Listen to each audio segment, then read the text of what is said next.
And you've written two books centered on having a healthy brain, right? I did. So what is a healthy brain?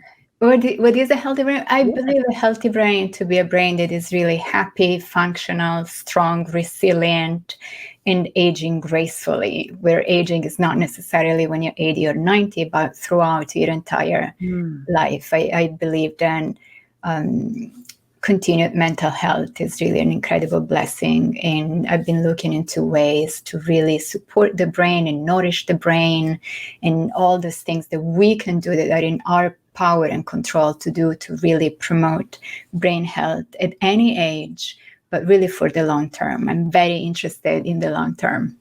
So what are those factors in having a healthy brain? There are many different factors, and there are some that are really well researched and others that are just being explored. And I think my 8 pillars of Alzheimer's prevention are diet, for sure, is a really, really super important key factor. Exercise, also really important. Mental stimulation or intellectual activity. Then sleep and stress reduction. Obviously, we want to sleep more and stress less. And then there are other factors like avoiding toxins, going for regular medical checkups, really improving hormonal health, which I think we're going to talk about more Yes. today because our hormones are just such important drivers of brain health, and we just never talk about it. So lifestyle controls most of this. And I think, don't we usually think it's genetics? We sure do. Yes. So I should have mentioned before when you gave me the opportunity that I've been studying brain health and brain aging for 20 years, in part because I'm interested in it, but in real big part because I have a strong family history of Alzheimer's disease that affects the women in my family.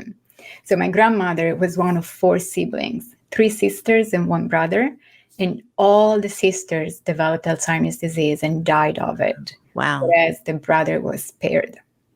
And so I was really scared when that happened. We didn't know that much about Alzheimer's disease back then. And like you said, pretty much everyone thought of Alzheimer's disease as being caused by genetics or aging or both, a combination of the two. And it turns out that actually genes are not your destiny, even as far as Alzheimer's disease is concerned, and that aging is not a linear trajectory towards dementia or an inevitable pathway towards dementia. But then a lot of our future and the future of our brain is really in our hands. And it's really combination of factors from genetic risks, of course, but also your medical health, your medical report card, like I've read in the books, and your environment and lifestyle that really determine how your brain is going to age in the future and what your actual risk is. So it's really multifactorial. There are so many things that are just as important as your actual DNA.